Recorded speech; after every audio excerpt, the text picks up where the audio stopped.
Bien, título del video: Urskin-Dauser o Urskin-Heuser y la crítica al concepto económico del perjuicio patrimonial. Exposición dogmática.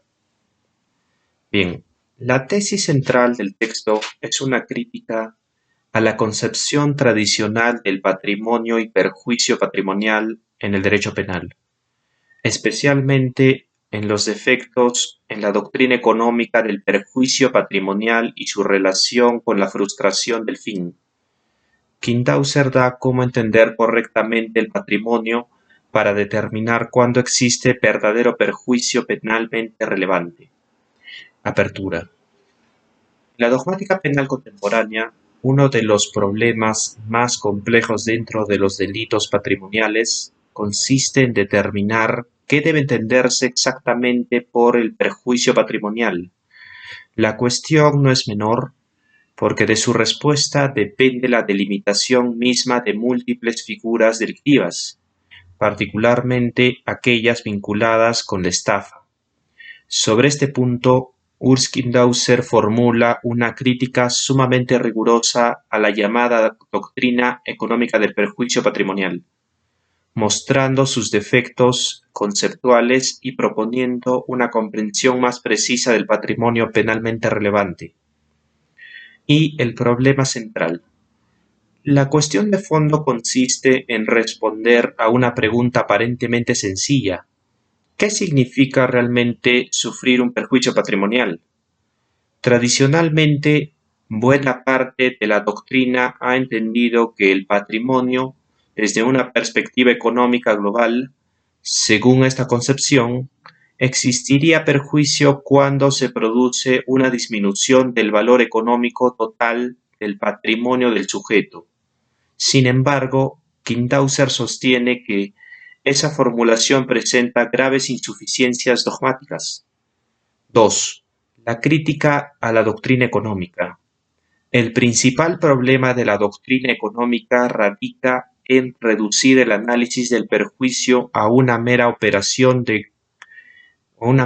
cuantitativa, es decir, el comparar el valor patrimonial antes y después de la disposición.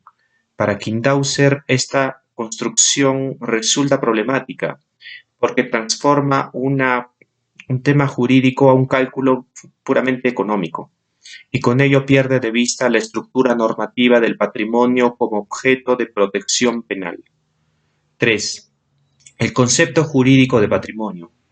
Frente a ello, Kindauser reivindica una comprensión jurídica del patrimonio. El patrimonio no puede reducirse simplemente a una suma abstracta de valores económicos. Debe entenderse como un conjunto de posiciones jurídicamente garantizadas. Aquí aparece una idea central. Lo decisivo no es únicamente la pérdida de valor económico. Lo decisivo es la afectación de una posición jurídicamente reconocida dentro de la esfera patrimonial del sujeto y la frustración del fin.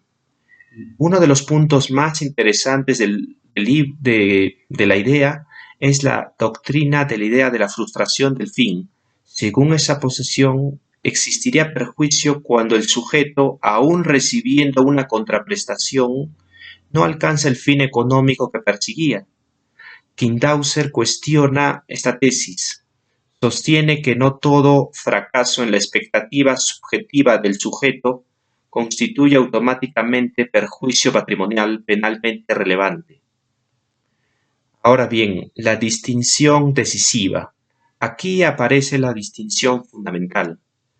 Debe diferenciarse entre la frustración de una expectativa económica subjetiva y la lesión objetiva de una posición patrimonial jurídicamente protegida. Solo esta última puede fundamentar con rigor dogmático la afirmación de perjuicio patrimonial penalmente relevante.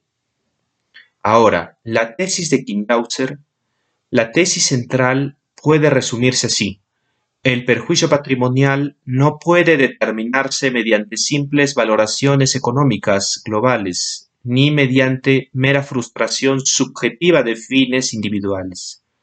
debe identificarse a partir de la lesión jurídicamente relevante de posiciones patrimoniales concretas. Ahora, la importancia dogmática. La importancia de esta tesis es enorme. Permite evitar expansiones indebidas del derecho penal patrimonial. Si cualquier frustración económica subjetiva conlleva considerarse como un perjuicio, se ampliaría excesivamente el ámbito de criminalización. Quindauce recuerda que la dogmática penal exige precisión conceptual.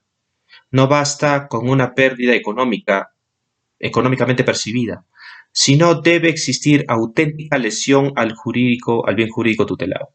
Cierre final. La reflexión de Jules Quindaucer da que incluso categorías aparentemente evidentes como patrimonio o perjuicio patrimonial exigen una duración conceptual constante. La dogmática penal cumple precisamente esa función: evitar que conceptos vagos amplíen indebidamente el poder punitivo. Comprender qué es realmente el perjuicio patrimonial no constituye una cuestión meramente teórica, es una exigencia de la legalidad del derecho penal. Gracias.